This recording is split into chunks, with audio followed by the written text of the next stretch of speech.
కేంద్ర ప్రభుత్వం ఖర్చు చేస్తుంది. దేశవ్యాప్తంగా 83 కోట్ల పేద ప్రజలకు నెలకు 5 కేజీల చొప్పున బియ్యం కేంద్ర ప్రభుత్వం ఇస్తుంది. అందులో తెలంగాణలో సుమారు 30,000 కోట్ల రూపాయలు ఖర్చు పెట్టిన విషయాన్ని సందర్భంగా మనవి చేస్తా ఉన్నాను. ఇంతకుముందు నేను చెప్పడం జరిగింది. మొత్తము తెలంగాణలో వరి ధాన్యం సేకరణ కోసము నరేంద్ర మోడీ గారి ప్రభుత్వం అధికారంలోకి వచ్చిన తర్వాత 1,52,000 కోట్ల రూపాయలు వరి ధాన్యం సేకరణ కోసము కేంద్ర ప్రభుత్వము ఖర్చు చేసిన విషయాన్ని సందర్భంగా మనం చేస్తున్నాం. పత్తి కాటన్ కొనుగోలు కోసం కూడా కేంద్ర ప్రభుత్వము 41,000 కోట్ల రూపాయలు ఖర్చు చేసిన విషయాన్ని సందర్భంగా మనం చేస్తున్నాం. అంతేకాకుండా ఇటీవలనే మరి టర్మరిక్ నేషనల్ టర్మరిక్ బోర్డు జాతీయ పసుపు బోర్డు కూడా మరి గతంలో ప్రధానమంత్రి గారు ప్రకటించారు. ఇటీవలనే దాని యొక్క కార్యక్రమాలు కూడా ప్రారంభమైన విషయాన్ని ఈ సందర్భంగా నేను మనవి చేస్తా ఉన్నాను. ఈ రకంగా అనేక రకాలుగా కేంద్ర ప్రభుత్వము ఈ యొక్క అభివృద్ధి కార్యక్రమాల విషయంలో పనిచేస్తూ ఉంది.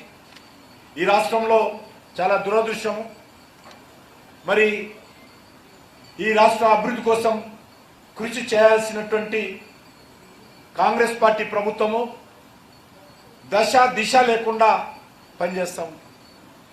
వారు ప్రకటించినటువంటి గ్యారంటీలకు, తెలంగాణ ప్రజలకు ఇచ్చినటువంటి హామీలకు, వాటిని నెరవేర్చడానికి, వాటిని అమలు చేయడానికి ఏ రకంగా ఆర్థిక వనరులు సమకూర్చుకుంటారో ఒక గందరగోళమైనటువంటి పరిస్థితుల్లో ఉన్నారు.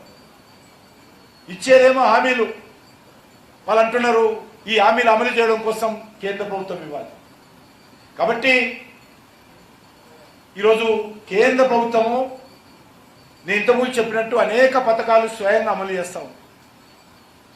అది ప్రధానమంత్రి సడక్ యోజన, గ్రామాలలో సడక్ యోజన కావచ్చు, ప్రతి పేదవాడింటికి టాయిలెట్ నిర్మాణం కావచ్చు, లేకపోతే దేశంలో 4 కోట్ల ఇళ్ల నిర్మాణం కావచ్చు, మరొక 3 కోట్ల ఇళ్ల నిర్మాణం చేపట్టే విషయంలో కావచ్చు, జాతీయ రహదారులు కావచ్చు, అనేక రకాల అభివృద్ధి కార్యక్రమాలు కేంద్ర ప్రభుత్వం స్వయంగా చేస్తాం. కేంద్ర ప్రభుత్వము తనకున్నటువంటి వనరుల కోసము ఆ ప్రభుత్వం కూడా అనేక రకాల పథకాలు వాళ్ళు అమలు చేస్తూ ఉన్నారు.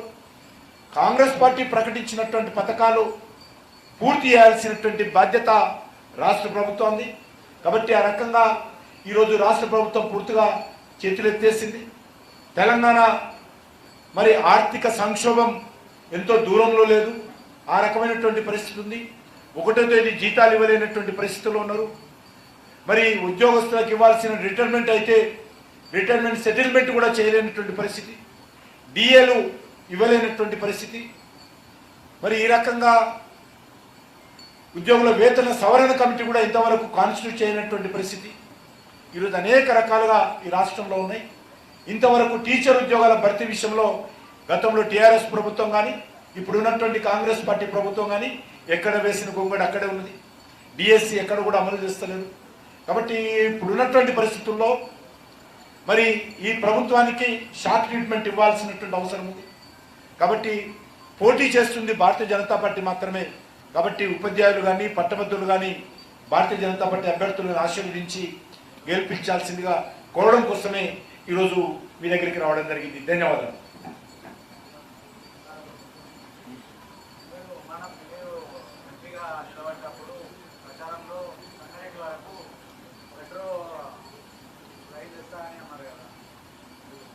అడుగుతా డిమాండ్ చేస్తూనే ఉన్నాడు కదా అసెంబ్లీలో.